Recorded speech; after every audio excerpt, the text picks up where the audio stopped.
script for the hell of it. Addicted to betrayal, but you're relevant. You're terrified to look down.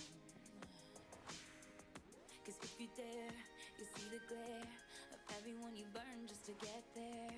It's coming back around. And I keep my side of the street clean. You wouldn't know what I mean.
Kayvon Thibodeau here, and I'm going to give you my lessons in investments. Hyperice, Starbucks, Uber, Pickable. The most lavish thing I bought that I would never buy again is a Mercedes Maybach. jewelry, designer bags. There's no such thing as failure. Everything's a learning opportunity, and I think the biggest thing is just to believe in yourself. You live and you learn as you get older, you realize what's important, and you realize that you're not going to play sports for forever. You're not a doctor or a lawyer, so you don't have a 30-year career. So you start making smarter decisions with your money. So even though you might be so ecstatic about this new opportunity that came across your desk, make sure you do your due diligence and make sure you are what you would consider some type of an expert in that field before you make that decision, or you're working with experts to do that. And remember, don't jump the gun. There's always going to be opportunities.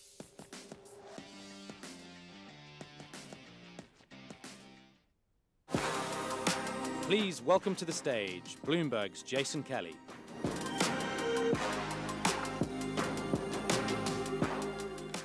Good morning, everyone. We are so happy to be here, as you just heard from The Voice. I'm Jason Kelly. I'm the chief correspondent for Bloomberg Originals and the executive producer and host of Power Players and The Deal. I am so excited, as is the rest of our team, to be here. First of all, what a day. I mean, this is unbelievable, this unbelievable venue. We're going to have some incredible conversations. And the reason we're here is because, as all of you know, this is such a fascinating moment in the world of sports. And no place is more fascinating than right here in Saudi Arabia.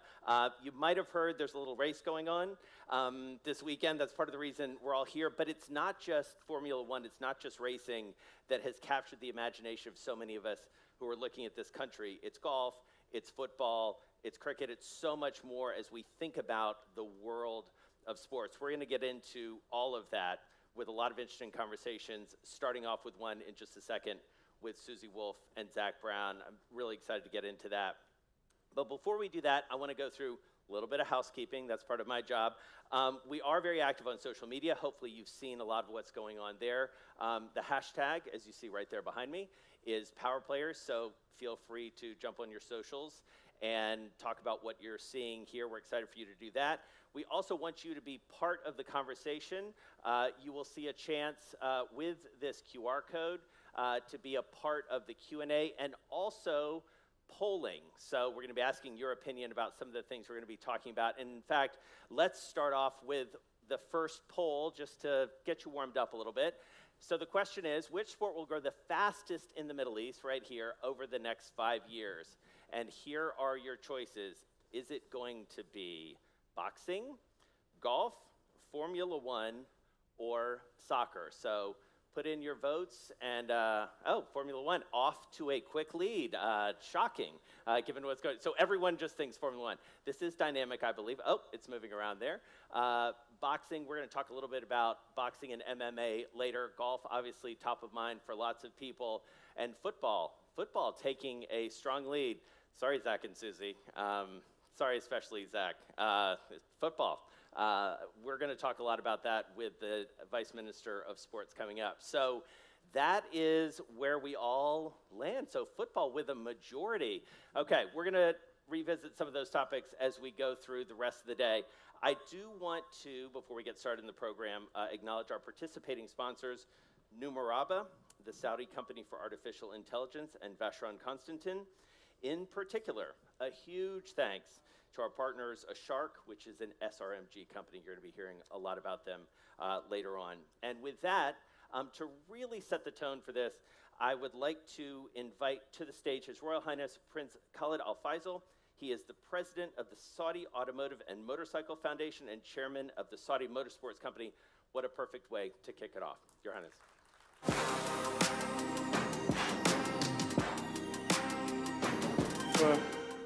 Thank you, Jason, for the introduction. Good morning, everyone, and welcome to the beautiful city of Jeddah.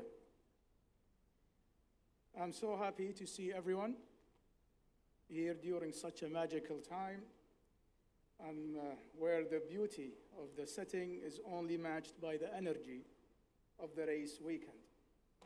You really can't be anywhere in Saudi today without being in the vicinity of a monument symbolizing the tremendous change happening in record time.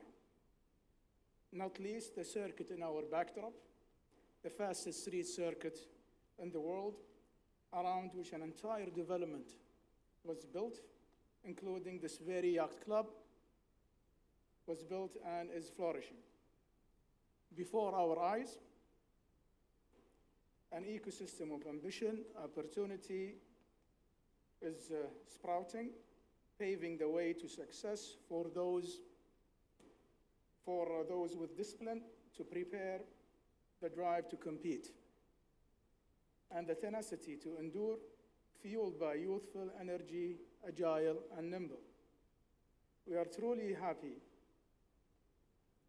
that Bloomberg is hosting its first edition of Power Players Jeddah, and we hope this will be the first of many.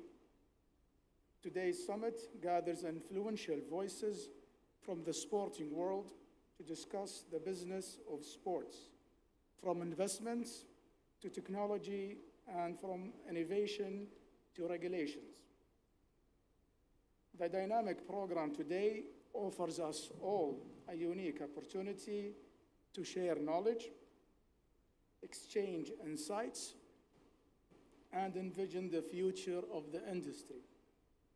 Your presence here is instrumental in shaping the trajectory of the industry, not just in Saudi, but around the world. So our conversation will undoubtedly spark new ideas and broaden horizons.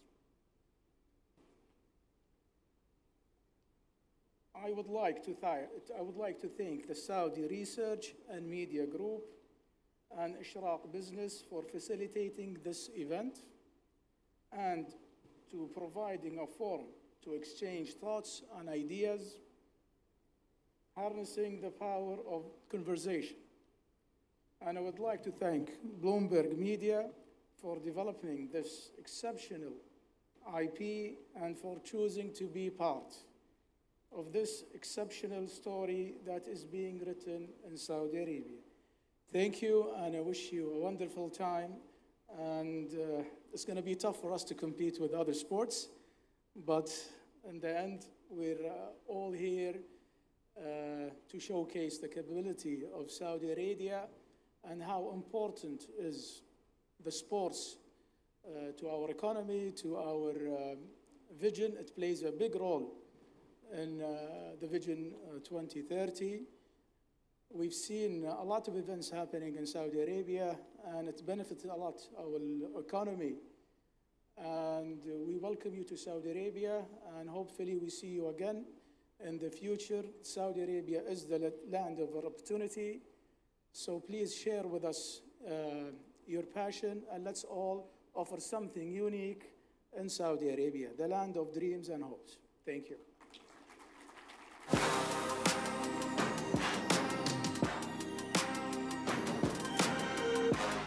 Please welcome to the stage Susie Wolff, Managing Director, Formula One Academy, and Zach Brown, CEO, McLaren Racing, for a conversation with Bloomberg's Jason Kelly.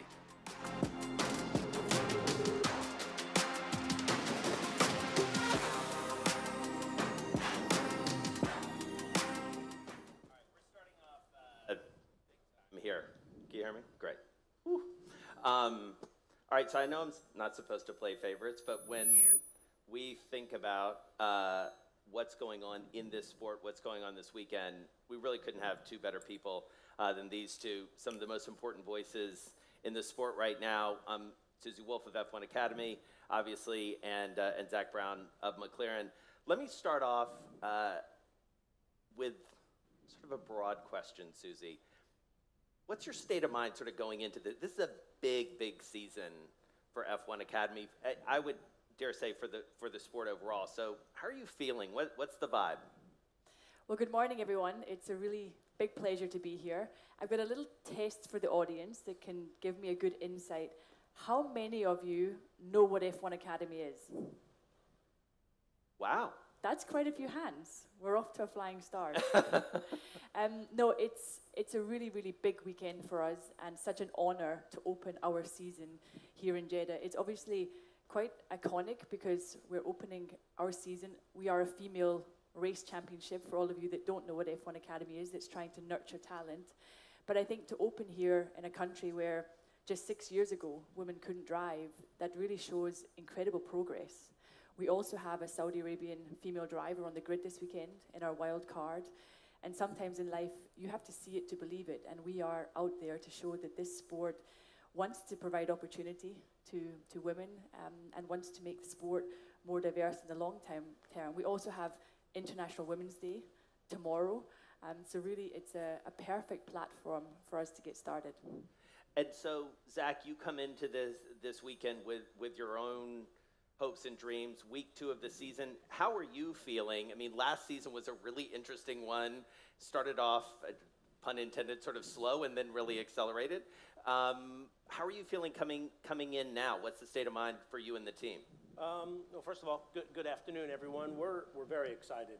We had a good first race of the year in Bahrain, both cars comfortably in the points. As you mentioned, this time last year, was a pretty dreadful start, but all the men and women at McLaren did an awesome job the second half of the year to give us a very fast race car, and I think we've picked up where we've left off. So, it'll take a couple races to see where everyone settles in, because all these tracks are a little bit different the first couple races of the year, but feel like we're definitely in a much better starting point. We're participating with the F1 Academy with Bianca. We're very excited for our first 2 races of the year, and in fact, it's our second female racing driver. Right. We joined Extreme E a couple years ago, where you have a male and female racing driver, so we're quite proud to have 2 excellent female racing drivers on our payroll, if you'd like, and so excited to get on with that activity. And we have an IndyCar team, which the start of the season is happening this weekend, so right. We're going to have lots of racing going on. Yeah,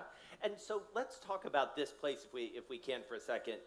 You mentioned, Susie, sort of the importance of everything that's going on. What's the importance of this market, this region, for the overall sort of motorsports culture? A lot has been invested by Saudi Arabia, and simultaneously, a lot is being invested by F1 and the FIA here. Why? Like, what's the business case? Well, I think for me, the word that stands out is really progress, because there's been so much change. And even for me, the last time I was here was with Formula E when we were in Riyadh, and the country is developing at such an incredible rate. And when we looked last year about obviously joining F1 Academy, joining Formula One, and only racing with Formula One, it was quite a challenge to figure out, okay, how are we going to put our calendar together? Because there's obviously Formula 2, there's Formula 3, there's Porsche. But it was actually the reception that we got from our friends in Saudi who said, we absolutely want Formula One Academy to open their season with us. We want to put on lots of activities under the Discover Your Drive banner where we can engage with the next generation, inspire the next generation, get a female Saudi driver on the grid. So it was really an alignment where the promoter here wanted to really showcase what was possible within the world of motorsport. And for us, it's a perfect platform to really be quite bold, which is what we want to be, disruptive and bold, and to say, you know what, we're an all-female championship that's going to open in Saudi Arabia. I think it doesn't get more bold than that. Yeah. And in terms of picking up on that exact point, sort of the disruption in this sport, Zach, some of it has been geographic. And as the calendar has sort of shifted over the years, we start the season now with 2 races in this region. You know, you and I have talked over the years over the past couple of years about the importance of the United States, you know, thinking back home. How do you see that developing in terms of, like, what is the right geographic mix? Is it close to right now? What makes sense for you as a CEO to really grow this business as you think about the calendar?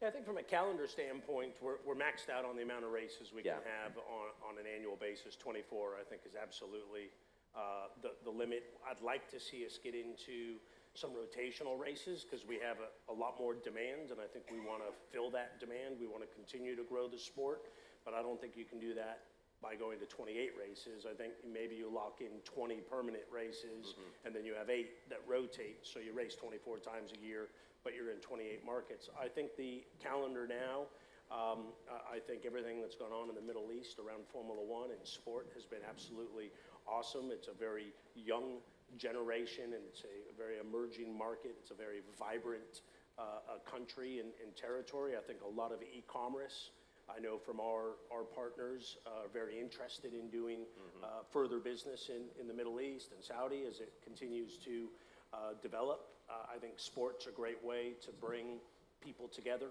from around the world. I think we're in a great place in North America now with 3 races in the United States. And then, of course, we got Montreal, Mexico, and Brazil. So I think from an America standpoint, Europe, of course, is the home of Formula One. I think if we needed to dial up a few more races, I'd say Asia is an important territory, especially when COVID hit, you know, we're going back to China for the first time, I think, in 4 years. So I think if we had 4 more markets to go into, I'd love it to be another race in Asia and India, maybe a South Africa, and then that would kind of really give us the global footprint. But I think the sport's in a great spot. You know, we have more new fans, we have more female fans, we have younger fans, a lot of new fans to the sport. So I think we need to keep doing what we're doing is the right way forward. Yeah. And so, Susie, you talked about the choice to open the season for F1 Academy here. How does the rest of the season look, and how do you go about, you know, picking those races? Because those are candidly, I think, from the outside, critical strategic decisions for growing audience, growing the brands of the drivers, growing the brands of the academy. So walk us through that process, because I dare say you've come into this with a very aggressive and ambitious business plan, I think. Well, we had to be aggressive to make it work, but I think one of the big challenges we face is that participation of women in motorsport has never gone above 5%. That means I'm struggling with a very small pool of women that are actually competing in the sport, which means I'm not in the luxurious position of simply existing and racing year after year. There's a huge part of the F1 Academy strategy that has to be inspiring the next generation. And I don't think we exist just to find female racing drivers or find a female that will make it to Formula One. We want to open the sport as a whole. We want to provide accessibility, provide opportunity, and inspire the next generation to see that this isn't a male-dominated environment anymore. So how are we going to reach the next generation? We need to make sure we're racing in the right places, like you've said, and I'm very proud that in our first year, we're hitting 3 continents. Right. You know, we're opening here in Saudi, we head over to Miami, we come back to Europe, we go to Singapore, and then we finish in the Middle East again. So really important to make sure we're touching all the different regions, that women around the world can see what we're doing, not just within Europe or, let's say, the US and Europe. And the broadcast partners are a really important part of our strategy. We need to be seen. If you were to visit our Formula One Academy paddock here, we're on the back of the main grandstand, right next to the fan zone area. It's a huge privilege to get into the Formula One paddock, but it's very difficult to get one of those passes. We want to be open and accessible. Everyone can come and see our cars, and for those coming, to see a 21-year-old zipping up a Ferrari race suit and getting into what looks like a miniature Ferrari Formula One car, that's the message we want to deliver, that it is possible, because sometimes in life, if you can see it, you can believe it, and yeah, now we hope that you just won't miss us. Right. We're hoping to be, you know, really bold and be seen by all of those fans. Like Zach said, you know, we have such a wide female fan base in Formula One now. The fastest growing demographic is the 18 to 24-year-old female, and we need to make sure that those fans see that this is a sport which is accessible and inclusive. So Zach, Susie talked about sort of the pool that she's fishing in from a driver's perspective. That gives me at least an excuse to talk about drivers in Formula One. You have the, I would say, pretty admirable and enviable position of having a pretty stable paddock or garage right now. What's going on, and sort of how do you sort of maintain that stability and that focus amid everything that went on in the off season in terms of folks moving around? Yeah, I think, you know, in Formula One, there's only 20 Grand Prix drivers. So unlike other sports where you have hundreds, it's a small group of drivers that are at the very top of their game. And, you know, it's exciting. I think, you know, anytime you get kind of trades or drivers moving around is exciting for the sport. You know, when I started at McLaren, I very much kind of my dream, if you like, was to have driver stability and team stability, and that's easier said than done. We're fortunate Lando's been with us from day one and is very much a part of the team, and Oscar, you know, is on his way, right? He's in his second year with us. So I think in order to win world championships, the first thing you need on a long list of things that you need are 2 great Grand Prix drivers. So that's always been a big focus. That's an area that I enjoy contributing to the team. You know, working with drivers, finding drivers. Having once raced, I feel that's an area where I can contribute much more so than on the aerodynamics or any technical contribution to the team. You know, I'm torn on Lewis because he's been with Mercedes his entire career. Because when he was with us, we were Mercedes, and I think there's something romantic about an athlete staying with a single brand their entire career. That kind of is what used to happen in the good old days, but now we see drivers, players, whatever sport they're in, moving around. Obviously, Ferrari's very iconic, so the excitement of seeing the most successful Grand Prix driver of all time with the most famous Formula One team of all time, I think from a fan perspective is an exciting proposition, but it also gives room for new talent to come in. You know, Mercedes in particular has the next, if you like, Lando, Oscar, Piastri driver coming up through the ranks, and drivers do move on, and that creates opportunities for the next Lewis Hamilton to come along. So I think it's all good. Create some excitement, and you know, now we know what we'll be watching some of on Netflix next week. Right, that's exactly right. And Susie, when it comes to drivers, you know, and sort of looking to the future, it begs the obvious question, I think, and I'm guessing a lot of people in this audience have it. Will we see a female driver of those 20, and when? Well, I think we don't exist just to find a female Formula One driver. It would be a great byproduct from the platform that we've created. Mm-hmm. I do think we have some outstanding talent in the field this year. Unfortunately for me, it looks like let's say the fastest drivers with Mercedes, which is for sure going to raise some eyebrows. But in the end, we're trying to create a platform where we can find the talent and really give them the springboard to go on and progress in this sport. This is one of the few sports in the world, alongside sailing and horse riding or jumping, that isn't segregated. And in my opinion, having driven a Formula One car, having done a race distance in a Formula One car, there's no reason why women can't compete in Formula One. I think it just comes down to the numbers. We need to get more participating. We need to help them on the journey up the ladder. And we need to hope that one is talented enough to make it to the very top. And I for sure don't believe that a woman needs to get opportunity just because she's a woman. We are out there to find the most talented. You know, the Formula One grid is the best 20 racing drivers in the world. It's the pinnacle of the sport. You need to be good enough and you need to deserve your place on that grid. And it's up to us to try and unearth all of this talent, this female talent, and make sure that they have the possibility to progress up the sport. And I think it would be a great story to see a woman in Formula One. I wouldn't want to just see her on the grid. I would want to see her racing competitively. But I think it's something, you know, even the idea of it excites me, and that's for sure one of our goals at F1 Academy. You think it'll happen, Zach?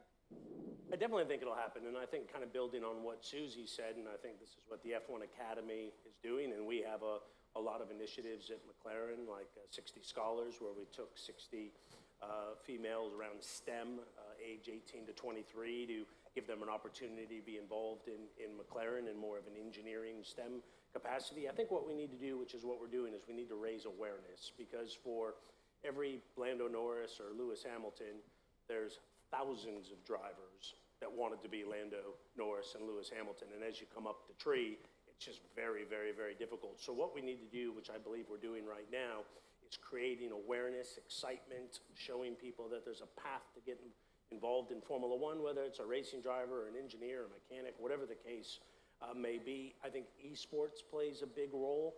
You know, when I was growing up, it was video games and there was no authenticity to what it was really like. Now esports, you know, the simulators are very authentic, and motorsports has a disadvantage compared to maybe some stick and ball sports, where in school, you know, you get a football or a baseball or tennis racket, and it's pretty inexpensive to play on the playground. Now that we have esports, that's kind of our inexpensive way to put a steering wheel in the hands of young men and women around the world to let them see what it's like to be a racing driver. So I think it starts at the most grassroots level.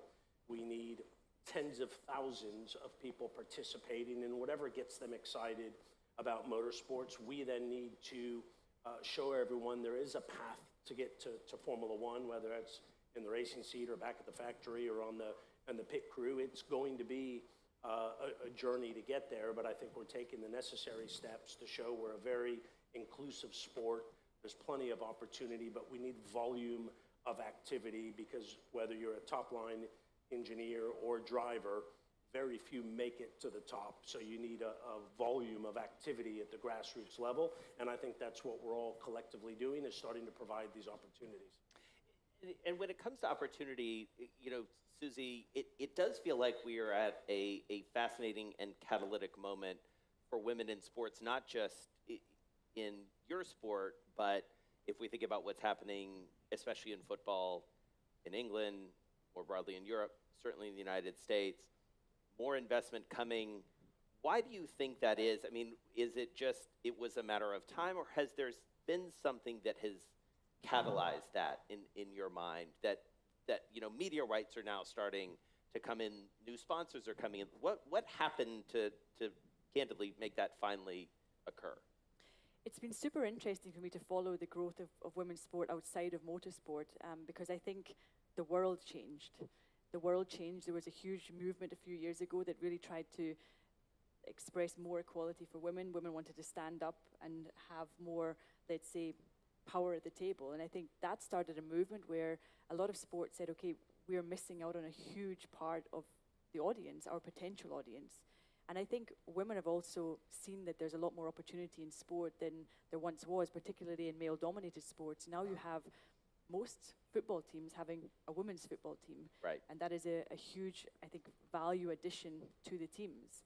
If you look at F1 Academy, I think I'm in the hugely luxurious position, because if you'd asked me 18 months ago, is your ambition to run a race series? Definitely not. But when I sat down with the management of Formula One and of Liberty, And I saw their ambition to actually put their money where their mouth was and do something to provide more diversity in what is seen as a very male-dominated sport. I realized it's a once-in-a-lifetime opportunity to create positive, impactful change in this sport. And when I joined, I went to meet all of the team principals and very much said, please don't look at me as a woman running a women's thing. This is for the greater good of our sport. I believe we can bring positive, impactful change, but I need all of you on the journey with me. And true to their word, all 10 F1 teams came to support F1 Academy, and that was a monumental moment for us as F1 Academy. The Formula One teams, as a united group, have never given their name and their liveries to anything outside of Formula One before. So I think that was something that was hugely important for our success, but also hugely important to show that this sport as a whole, we want to create positive, impactful change. And I certainly believe, aside from the sporting factor, we can add value to Formula One. We can build ourselves up to being a platform which is actually financially sustainable and become a value addition. And I've got to obviously prove to all of the Formula One teams that their investment will bring ROI, that it's a reason that not only are we doing something good, but for all of their commercial partners, we're providing a platform that's positive. And we obviously got quite a lot of attention quite recently. We brought a female cosmetics brand, Charlotte Tilbury, into Formula One Academy. The first time a makeup brand has ever come into the world of motorsport. And I think we can go out and try and look for those partnerships and those brands that speak to the next generation, to a new audience of fans that weren't really maybe aware of motorsport before. And that for us, like what Zach said, is so important. We need to raise the awareness. We need to be out there, and people need to hear about us and understand what's possible. Well, I mean, I think it's fair to say that if there are very, very few things, Zach, that you can back this up, that all 10 teams agree on, but one of them is making more money. I mean, that sounds good. Speaking of agreement, as we start to wrap up, I'd be remiss if I didn't ask you about expansion of the grid, which obviously you and I talked about this last fall in Bloomberg. Initial sign-off for Andretti to come in from an FIA perspective. F1 ultimately knocks that down. What do you think happens next by way of expansion, if anything? I think, Formula One, under Liberty's ownership, has become extremely valuable. You now have 10 teams. Half the grid is profitable. They weren't 5 years ago. I think you saw teams selling for as little as, I believe Williams was around 150 million. Racing Point, which was Force India, out of administration. McLaren had its own challenges. Now I think every team is worth well north of £1 billion. That is a tremendous what Liberty's done in the way they've reconstructed the sport to create that much value. And so I think the general view is we have a very healthy sport. Let's make sure if there's other teams that come in, that they're additive, they're growing TV ratings, they're growing sponsorship, they're growing the pie. I think it was unfortunate to see the kind of lack of alignment, if you'd like, between the FIA and Formula One. That's something that I think the two custodians of the sport, I think, need to work more hand in hand on a variety of decisions, because we're dependent upon those two entities working closely together and to align. So I think the way that 11th team was handled was less than ideal from a sporting point of view. I think continuing to grow the media in the sport, continuing to grow the calendar in markets is important. And there's always a team, even though everyone says they're not up for sale, at some point someone will be. Everyone's for sale at the right price, Zach. Come on. Apparently so. Probably actually not the case with the majority of the grid, but I think there is. And so I think what Liberty is wanting to do is protect the value of the 10 teams that exist. So it's great we're now in a position where pre-Liberty you had teams falling away. Now, post-Liberty, Liberty era, there's teams lining up that want to get into the sport. So I think Liberty's just, kind of seeing how they want to have, how, when, and if They want new teams to enter, but I just think it talks to the health of our sport. Well, that's a great note to end on. I want to thank both of you. This is an incredibly busy day, incredibly busy weekend early in the season. Great to catch up with both of you. Best of luck in your respective races this weekend. Thank you, Susie and Zach, so much. Thank you so much. Thank you.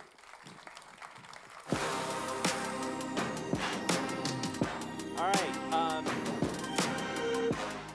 So let's talk a little bit more about what's happening here in Saudi. We have the perfect person to give us the context, not just for F1, but for the ambitions of the kingdom. I'd love to welcome up to the stage His Excellency, Bader Al-Qadi. He is the Vice Minister of Sport for the Kingdom of Saudi Arabia. Your Excellency, come on up.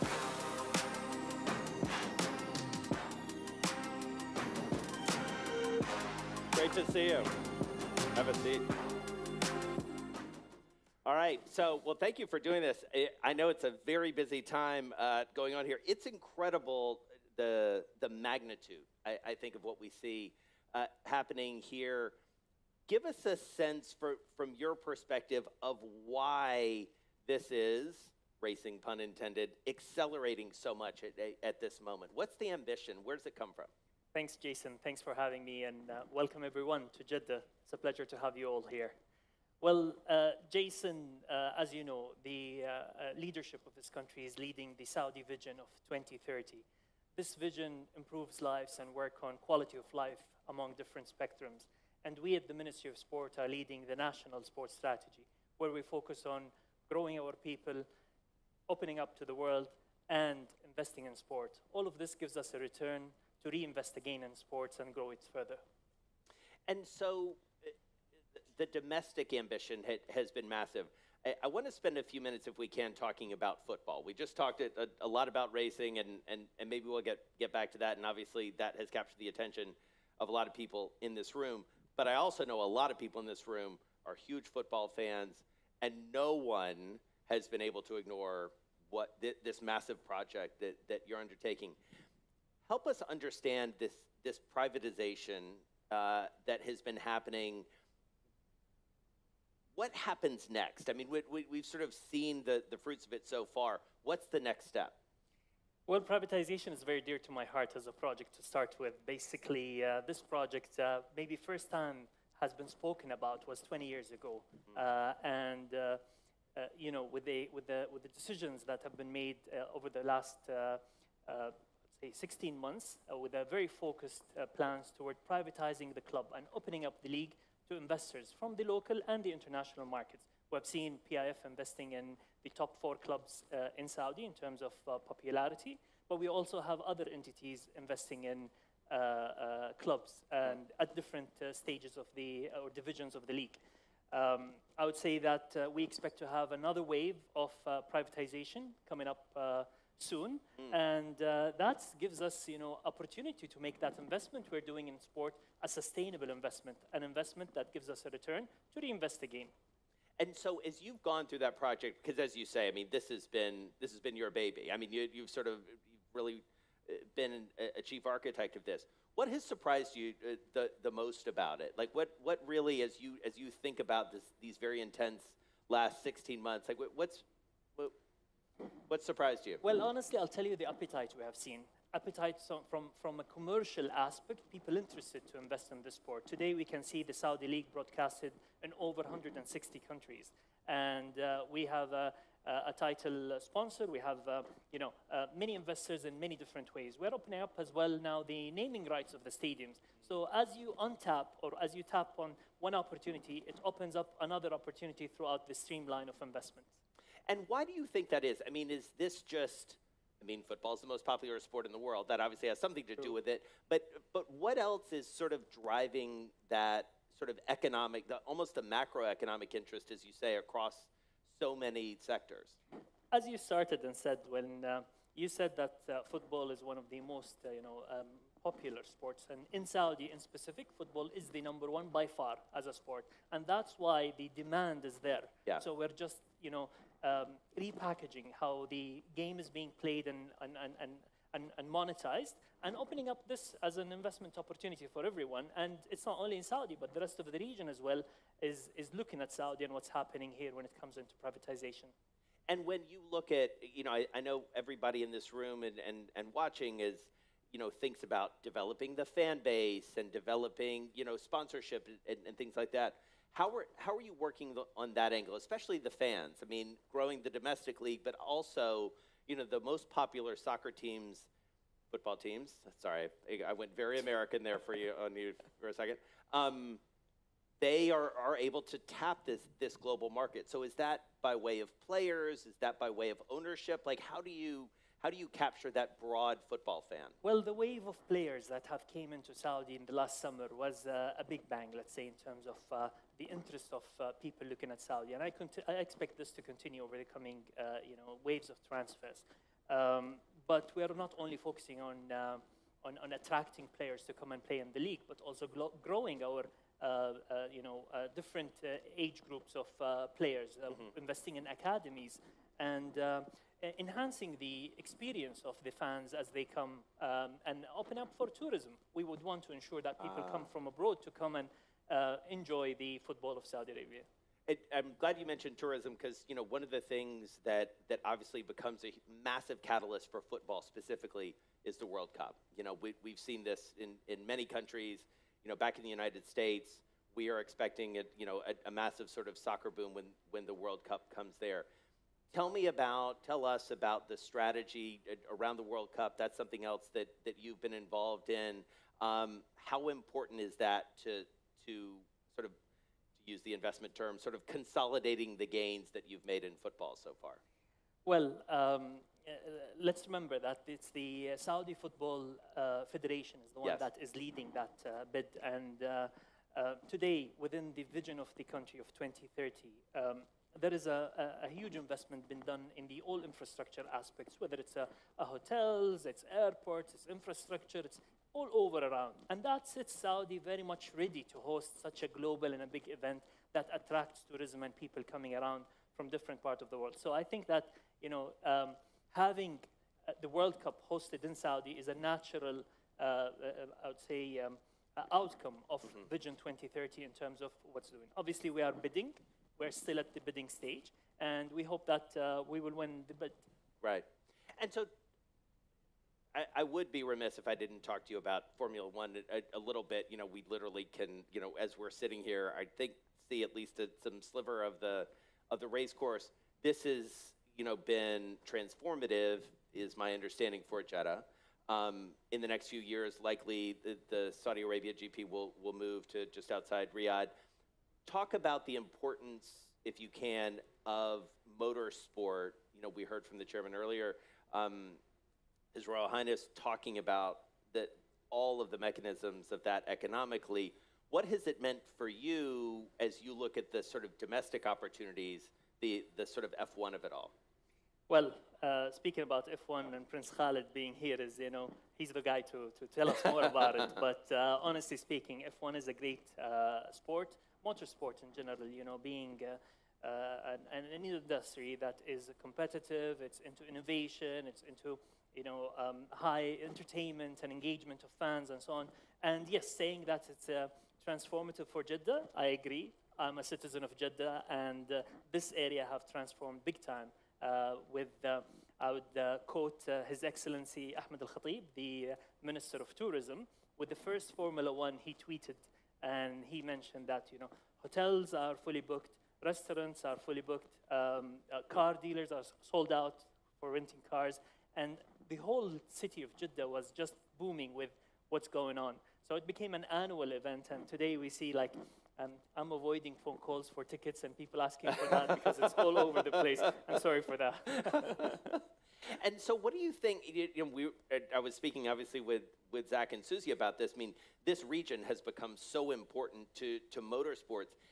In your estimation, knowing the sporting market the way that you do, is it because of the commercial possibility? Is it the fan possibility? Is it all of the above?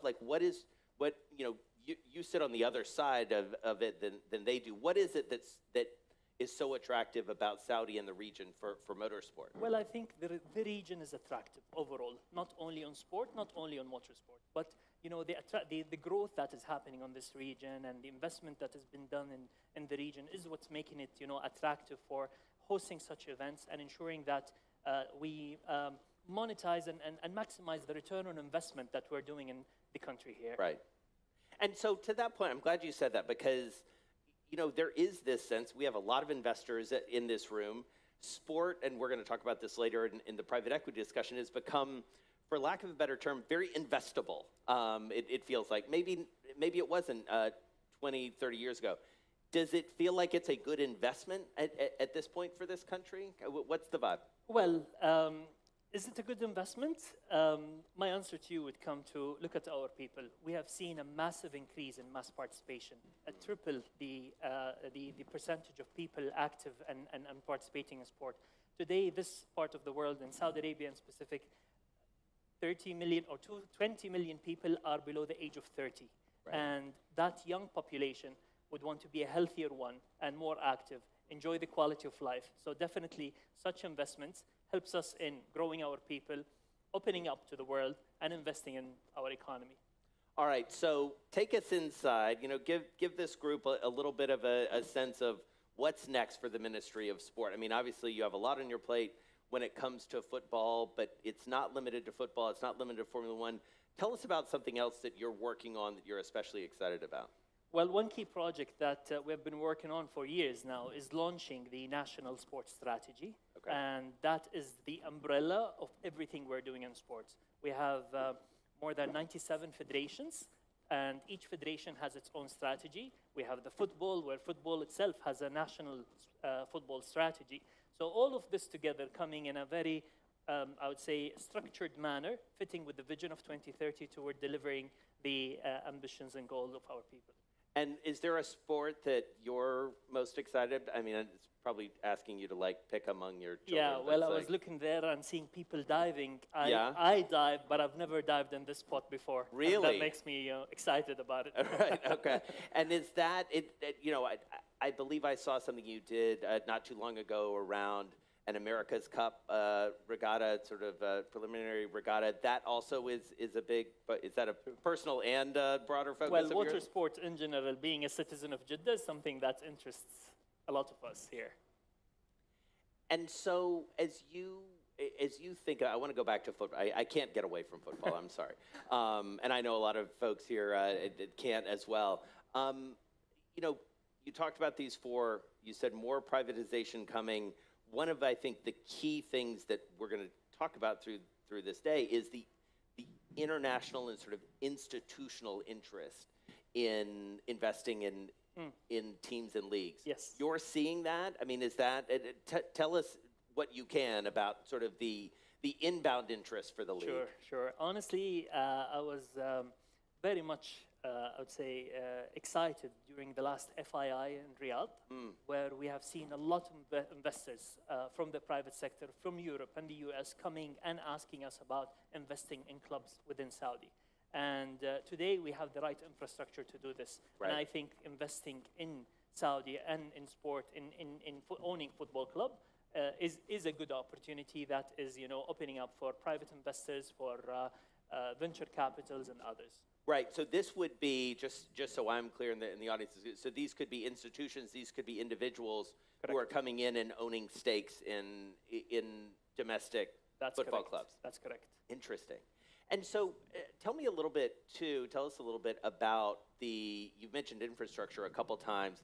Obviously, that is critical. Anybody who owns a sports team or candidly is a fan or a supporter of a sports team knows that's so critical to everything. Where are you in that process in terms of either rebuilding, building, overhauling the pitches and the grounds? Yes. Well, Saudi is hosting the Asian Cup in 2027, and with that, the biggest, continental football tournament taking place here in Saudi, we are renovating a lot of the big stadiums we have between Riyadh, Jeddah, and the Eastern Province. There are also giga projects taking place, whether it's Giddiya, the entertainment city, or Neom, or even the south of Saudi where Abha is, and so on. That is where new stadiums are coming up and being built today, and which will be hosting and part of the bid book that will be submitting for the World Cup.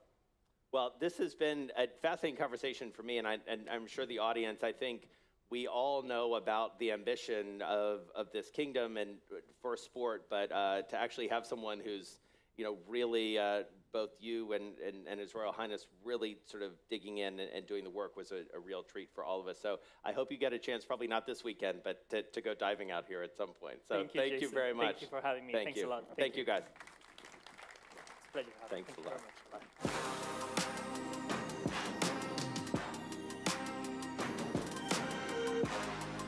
Please welcome to the stage Amanda Staveley, CEO, PCP Capital Partners, co-owner, Newcastle United FC, for a conversation with Bloomberg's Giles Turner.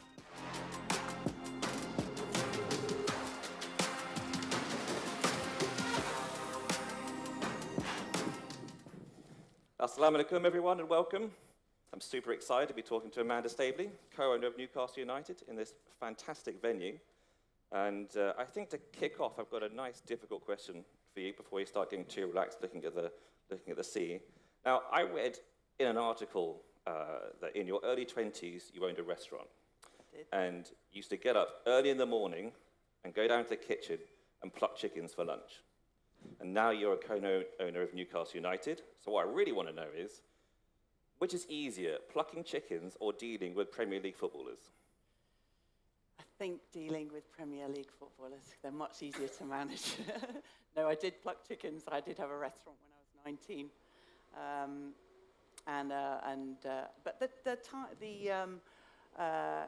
think there were some benefits. One good thing about plucking chickens at 4 a.m. is you when you're going into your stadium, at least you can go into the kitchen. And when we had COVID and we had issues with staff, we were able to go in, and I was able to tell the girls how to pull a proper pint, which is always very useful for Newcastle, I'm sure. It is. Obviously, you're an owner and an investor with PCP Capital Partners. You do lots of things. We're going to focus on sports today. Obviously, you also advised Newcastle on the sale. You advised with the sale of Man City as well, and you tried to buy Liverpool twice, right? Yes.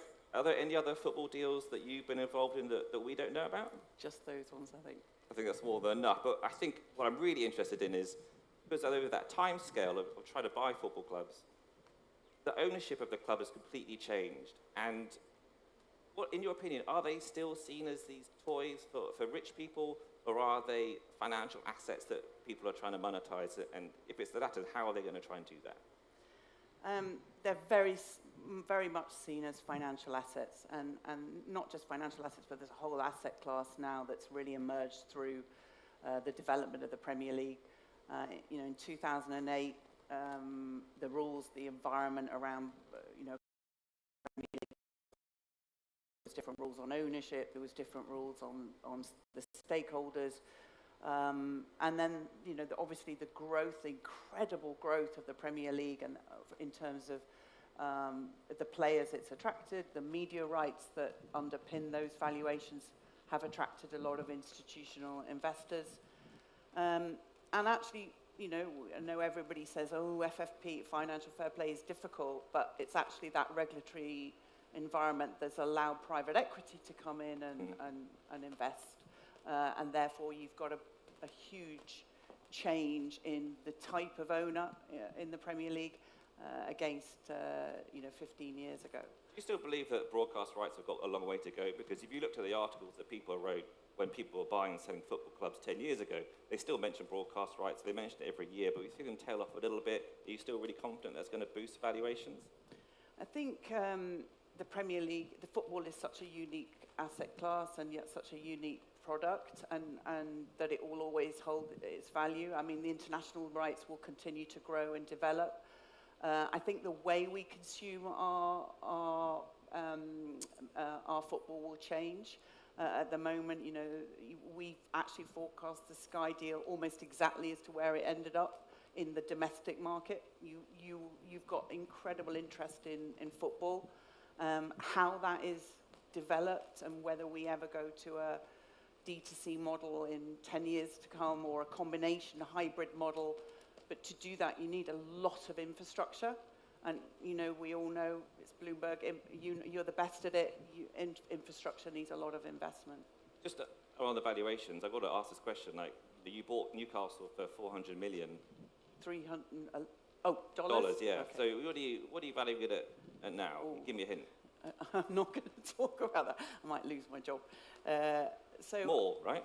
Well, I mean, look, the only thing I'll say about valuation is, in particular, we did, you know, PIF and myself, my husband, and the Rubin family, we bought the club, we think, well, at less than 2 times turnover. Most clubs at the top of the league, you know, you've seen valuations between 5 and 7 times turnover. You know, we look at things, you know, in a more measured way. We still look at evaluation, not just in terms of turnover, but we use multivariate models which, you know, look at EBITDA, look at profitability, and that's critical, especially with the environment we're moving into. When the consortium that bought Newcastle, when you arrived, I presume you had a great business plan. You know, this is how we're going to run a football club. These are the people we're going to bring in. This is the culture we're going to change. How long did it take for that plan to get thrown out the window? Pretty fast. I mean, I think when you go in, you have all the hype of trying to acquire the club, and it took us 4 years to do that. So we know that we're patient, and we know we were persistent, but there needed to be dramatic change, because the club had been run, you know, in a very different format, and we had very few commercial revenues. We had a team that was aged, a coach that didn't even want to come to work. We had a fan base that was very angry, and we had to take this, you know, incredible club and inject it with some life. I watched the documentaries, and you know, you've been in the dressing room, you know, you've been on the pitch. How much of owning a sports team is like a drug that clouds your ability to make good business decisions, and how do you step back from that and try not to get too wrapped up in the day-to-day and the week-to-week of running it? I think we have, you know, incredible partners, and ultimately, you know, it's you know, the club is majority owned by PIF, and they work incredibly hard to make sure that, you know, we're all very focused on a business plan, and you have to be. You don't think about the drug of running football. You just think the day-to-day stress of running the matches, getting it right, making sure that you make sensible decisions in terms of the transfer window, keep to your FFP constraints, and try to do things that innovate and push outside the box, because that's the only way, you know, we're going to engage our fan base and grow the club. So we don't think about, wow, you know, you soon lose that, because it can be quite terrifying. You're not going to make the same mistakes as, you know, certain London-based teams are making and getting too wrapped up in the football.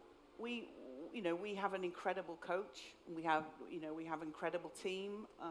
You know, bringing Eddie in and bringing the executive team was really important. Obviously, you know, everybody's very much involved in the day-to-day running of the club, but and it's difficult. You know, it's a very competitive market in terms of players and rules around that. So you have to be, you know, very focused. You going to make any big transfers this summer? I'm not sure. You'll have to come back and see a little bit, see how we do in the next few months. It sounds like maybe a yes. Oh, I don't know. I'm not sure what we'll be doing on transfers at the moment. You said before that you're interested in the multi-club model, and just to explain, you know, that's when an investor takes a stake in lots of different football teams for, you know, the ability to get economies of scale, learn about the culture and the players and the data management for different teams. Some cynics say that it's just really people investing in lots of different teams and hoping one of them isn't a total disaster. Like, are you still keen on doing the multi-club or not? Yeah, I think we are very much PCP. I mean, look, multi-clubs are part of having football. It's a real benefit to be able to have players and train players that aren't part of your squad. The UEFA rules are changing, and so we have to see what emerges. And obviously, you know, I think the dynamics around whether we could have a club has changed quite dramatically over the last year. So I still am a very big fan of the multi-club model. A lot of other competitors and friends in the Premier League have multi-club relationships, but it has to be considered as a whole. Are there any markets that are more interesting than others? Yeah, I mean, I think we've looked at Belgium, we've looked at, you know, a lot of European markets, we've looked in Asia, Australia, we've looked in Brazil, pretty much everything.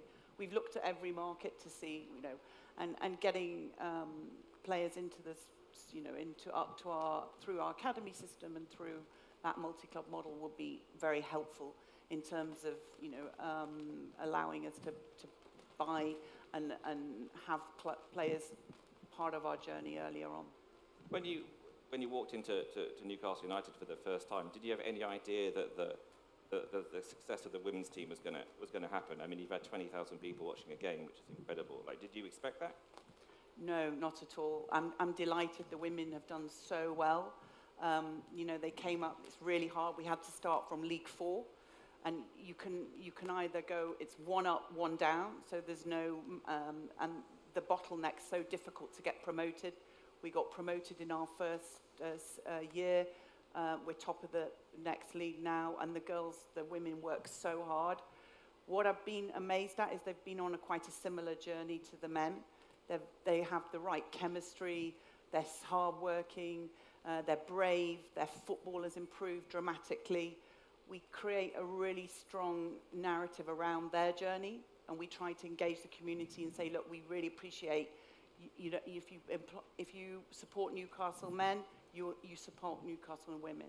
So we've had, you know, League 4 matches, you know, 26,000 in St James's. The girls get to play, women get to play on the main stage, which we love, gives them an opportunity to feel and prepares them for big matches. But they, you know, regularly are getting really big attendances. Why do you think broadcasters are, I'll be frank about this, broadcasters are not, they don't seem to care so much. They talk as if they do, but the amount they're spending on broadcasting women's football is tiny. Like, what needs to change? Because it's a chicken and egg situation. Their excuses are, we're not making much money from it, but you need your matches to be broadcast and to a wide audience to increase popularity. Like, are you talking to them and trying to encourage them to do a better job? Yeah, we're always trying to encourage the broadcasters and partners to look at doing new deals. And look, the growth, the key thing from the start, the first deal that was done in women's football, I think it was the BBC Sky deal, was important because it gave eyeballs. And, you know, from the change in 2012 onwards, you suddenly see people watching football. Critical, that you have to have an element of free to play, free to air, just because the more eyeballs, the more we tell, the better. And eventually those broadcast revenues will creep up, I really believe. We have to lobby, we have to engage, we have to take responsibility as owners to give the audience and to give our players that opportunity. And I think that will come. There's a huge growth in women's sport, obviously, and a huge growth in football. But there are still a lot of issues around, you know, particularly around the media rights. Just going back to the multi-club, actually, do you think you could see yourself owning a stake in a Saudi club? Because some of them are open for investment. Oh, I think it would be a lovely idea. No, I would. I think it would be a fantastic opportunity to take a stake in a Saudi club. I love the league, and I've seen it develop, and it's really exciting to see the competition really growing over here as well. And do you think there's going to be a Saudi club in the Champions League? Because it's something that we've spoken about. I'm quite sure there will be a Saudi club in the Champions League. How long before do you think? long. Well, I don't know how long, but I don't think, knowing Saudi, I don't think it'll take too long. Okay. The other question is, I'm kind of interested in your opinion about how football is run as a business. And I love using this fact, and I hope it's true. The Premier League makes the same amount of revenue as the NHL, right? Which is amazing to me. Like, one of the biggest leagues in the world makes the same amount of money as ice hockey.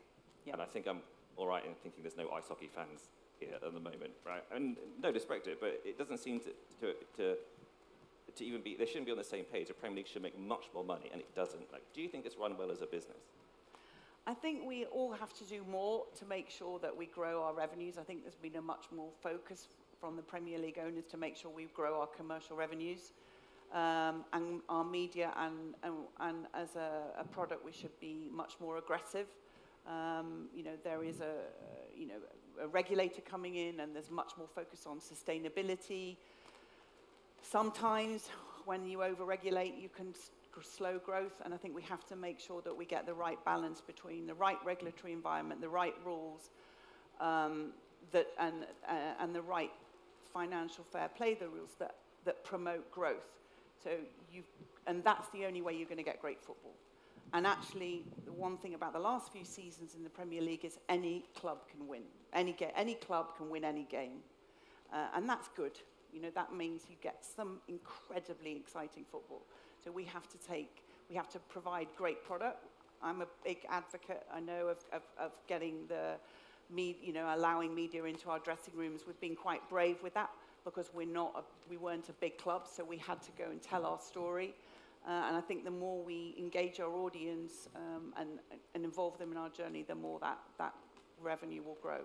Where do you think the Premier League could do better? I mean, what's it falling down on? I think you'll have to ask. I think you'll have to ask the executive team, where they're going. It's a difficult time because there's just been so much focus on on sustainability that people have actually forgot that we're running we're providing entertainment, and we've got to grow this business. And it's not easy to actually. Football is difficult. You have very limiting, financial fair plays rules. You have, so many rules and restrictions about player purchases. So it really does need probably some fresh thinking. We've already spoken, I think, on the panel discussions before about some of the influx of Saudi money into sport. But for me, the hidden and real story is this influx of US money, especially into UK football and European football. I think a third of the league clubs are now owned by Americans, and half the Premier League teams. Are you concerned that there's actually going to be too many US owners in the Premier League? No, I'm not concerned there's going to be too many. I mean, the US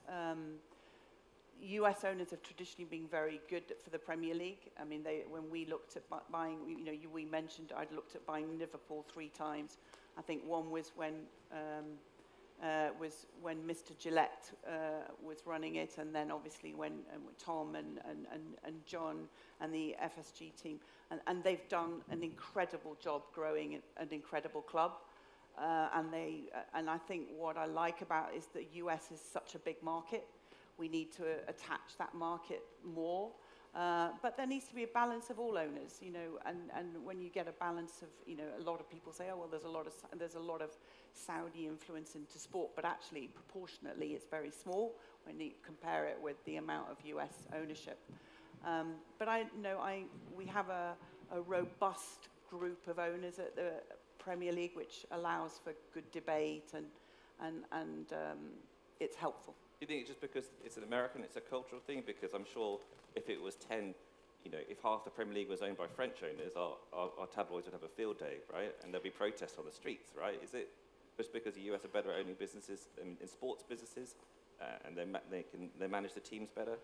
Possibly. I mean, they do manage assets incredibly well. So and there was a real correlation. There was a dislocation between the Premier League rights and the NFL rights. So that has slightly narrowed. So I can imagine when we were looking at the US multiples, I remember going into a meeting with, Mr. Henry and as advisors who are very bright and saying, well, we value clubs on 5 times multiples. And I was like, you're mad. And they were right, on turnover multiples. But we were still managing clubs very differently. So I think the way that private equity will value clubs as coming in will also change the dynamics, and people will need to be, we need to be able to produce profitable businesses. That's key.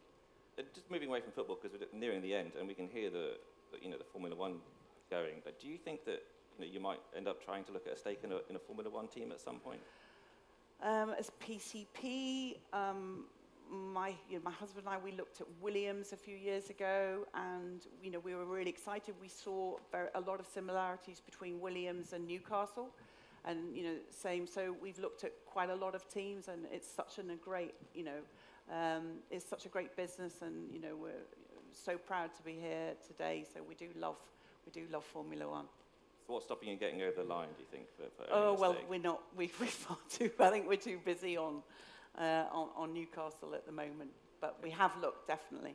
Okay. Well, thank you very much for your time. Thanks, Giles. It's been fantastic, and we're talking about everything from chickens to Formula One. So we've done the whole lot, and thank you very much for our audience for your time. Thank you. Ever wondered how AI can change the game? Get ready to redefine new possibilities with the Sky Sport Native. The game-changing AI-powered solution is here to revolutionize the sport landscape, unlocking a whole new level of efficiency and precision.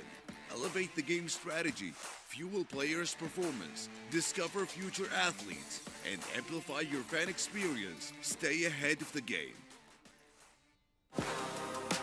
Please welcome to the stage Craig Levine, co-CEO of EFG, and Ralph Reichert, CEO, Esports World Cup Foundation, for a conversation with Bloomberg's Hannah Elliott.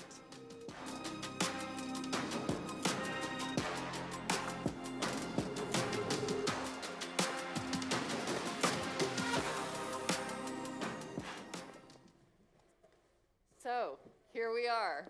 Thanks for joining, you guys. It's great to see you, and thank you everyone for joining us. I'm just going to kick it right off because we had a poll earlier today here that I think you guys saw that was related to what type of sport is going to grow quickest in the next 5 years in Saudi Arabia. And there might have been a glaring omission.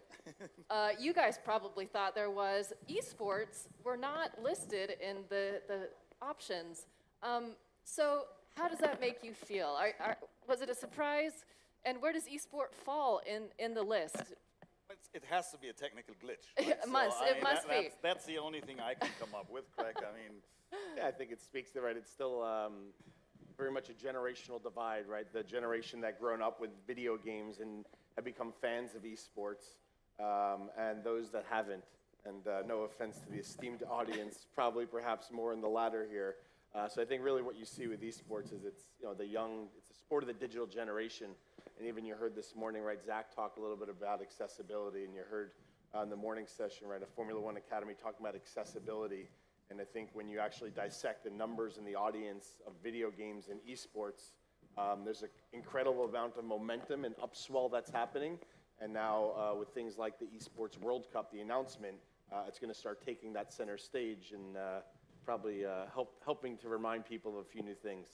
Yeah, it seems like esports certainly do deserve to be somewhere in the mix. Can you give us an idea of where you think esports might fall in potential growth in Saudi Arabia compared to boxing, soccer, cricket, F1? To start with, right, esports is only somewhat 20 years old, right? So it's, in terms of any other sport, probably really, really young. And if you look at Saudi Arabia specifically, right, I think 67% of the Saudi population are gamers, which is the core target group, right? That's actually the ones who are on a grassroots level executing the sport. And then if you look at that, the sport as a viewership sport, as a fandom sport, that's still very, very young, as I said.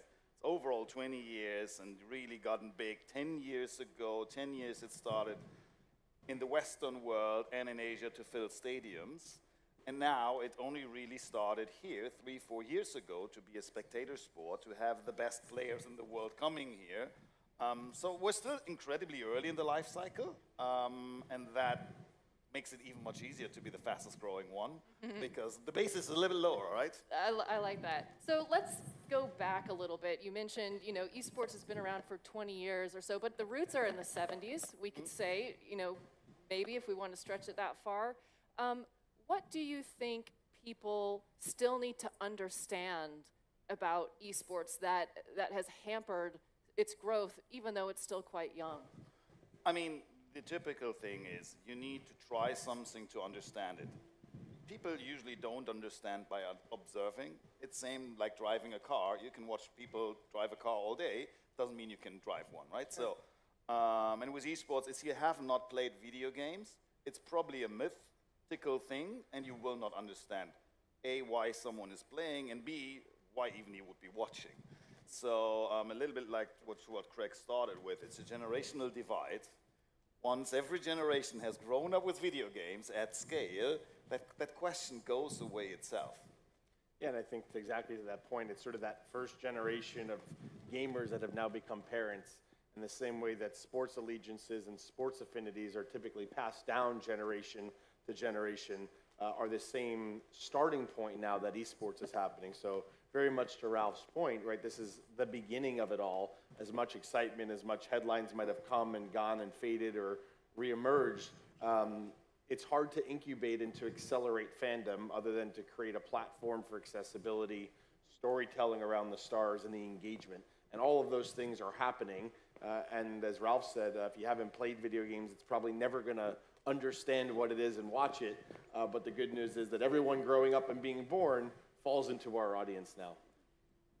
And maybe to add to that, right, I think one thing, it's not either or, right? It's not like you play sports or esports. It's actually mostly and always an and. Okay. If you compete yourself, the inner urge to competition is usually high. And as Craig said, the barrier to entry to participate in esports is almost zero at this point, because every person in this room, on this stage, has a mobile phone in his pocket, which is the largest platform for esports at that time, right? So you can just step out and compete actually in a tournament right here. While most other sports have much higher logistical challenges to get in, and therefore it's very complementary to a large degree. Obviously at the top, you can't be the best in the world at many things, so you really need to pick one. But otherwise, as a more leisure experience, as a grassroots sport, it's very complementary. Can you give us a sense of where we are now in the industry? You know, it seems like 2017, 2018, 2019 were very high years. We had COVID. It seems like the momentum is shifting toward the Middle East and Asia. Can you give us a sense of what the conversation is like now around esports compared to before COVID? Yeah, I think there was a lot of excitement and investment that had sort of come into it based off the explosive growth of the video game industry, almost $180 billion annually, which is bigger than music and movies combined. So the size of the prize, let's say, attracted a lot of investment. And I think a lot of that investment came in with perhaps not the sound hypothesis and understanding of what the opportunity was, which is all about fans, players, and community. And I think that speaks to, again, the generational divide a little bit. So I think what you saw with some of the early investment is they were in it. They quickly learned what was exciting about it, but just as painfully, what perhaps were the nuances that they missed. And I think that sort of set up this next phase, which you've seen, which is consolidation. And I think that's been overall a very healthy step within the industry to create sustainability and alignment between stakeholders. I think over the last 2 years, since in particular since COVID, has kind of created this moment of saying, how do publishers, the IP holder who own the rights to the game, come together with organizers creating it, with teams and players that are competing in it, and ultimately building this fandom and culture around it. And I think that alignment now has actually set up now the stage for the next chapter of growth. And you've seen this with multi-year deals with IP. You've seen this with things like the Esports World Cup becoming a consistent story around multiple IP with a club story to it. So I think this is all sort of the healthy start, or the healthy, I don't call it a reset, but realignment almost within the industry to sort of set the foundation for that next step of growth. Yeah, and look, there's two ways to look at it. One is like, if you compare it to football, right, at what point in time we are, we're probably in the 70s or 80s still, right? So it's very, very, very long time ago. Yeah. If that, right? So again, we're still very early in the life cycle. If you look at it more from a general market perspective, right, what was missing so far is someone at the scale that made a lot of the traditional sports a global IP, a global movement. And the Formula One is certainly one of those. Very few global ones, the Olympics, the Football World Cup, maybe the Cricket World Cup, and then it already gets very thin. And I mean, the Kingdom and the Crown Prince went in and said, we want to do the same for esports, right? We want to build the thing that's not bringing it forward and moving it. We want to rocket fuel it, right? We want to bring it 10 years ahead rather than grow it 10% incrementally. And therefore, we're trying to do what we're doing, bringing all the different stakeholders together and build a global audience connecting the East and the West. And how do you do that? You do that by the right stories. And the right stories in every sport either revolve around the athlete, right? I don't know, Max Verstappen or so, right?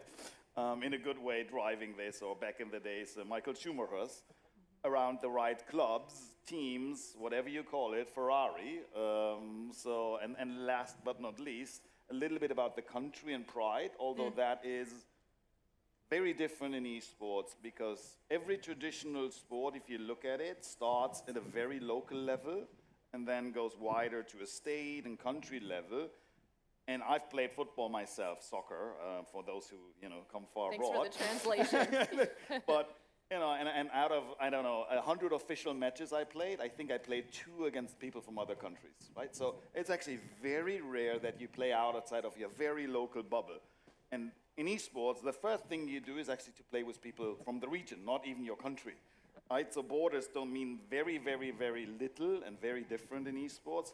And therefore, it revolves much more, a little bit like F1 actually, around the teams, the clubs, and the players, the drivers.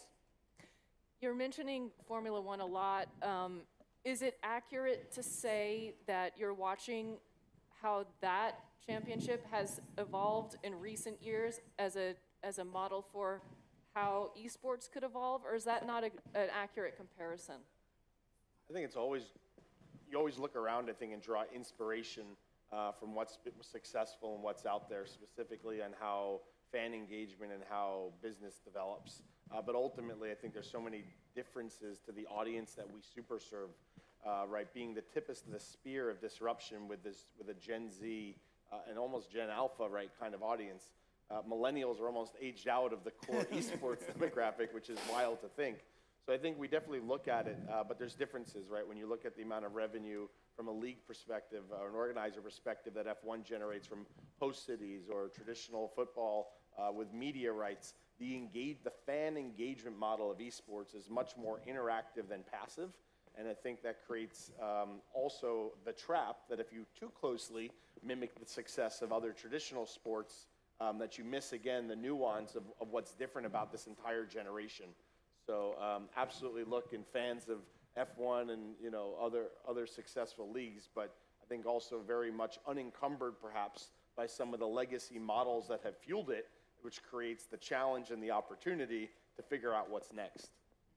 Yeah, I mean, not much to add. It's like, I think if what we believe is a little bit the next step for esports and what we're trying to do with an esports World Cup, and F1 has done similar actually. There's been a lot of content, right? There's all these races which are content. But then to tie this together to a story that audiences not connected to the sport can understand, it's definitely a role model, and it's definitely outpaced most other sports and stories. At the same time, you need to stay true to the sport, right? And don't forget the hardcore fans, and make sure that you find the right balance between both. Speaking of fans, is there a difference between creating a game that people want to buy and play at home versus creating a game that people will want to watch other people play? Are those two separate things, and is that a bit of a tension? 100% yes. And almost all games up until today are built to being played, and the watch is still an afterthought. So I've said this a few times, and we spoke about this, right? One of the pivotal moments of the future will be when someone gets both things right. Right now, I'd argue it's mostly an accident if it happens together, which is fine, because there's a few thousand games released every year, right? So there's enough room for accidents. But someone, and that's usually going to be actually not a huge traditional development team. It's usually that student in a dorm room, that one guy who thinks different. And if someone figures out to basically build the perfect sport/game that is as interesting to watch as to play, and get these two things at one point in time together, then this will be a different discussion, because even if you look at right now, Esports World Cup, we haven't announced it all, but we're going to have a huge variety of games.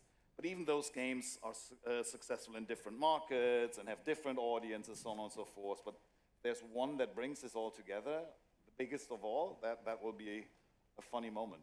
I think what's interesting is Gen Z is the first generation that actually prefers to watch people play video games than to play video games themselves. Is that lazy?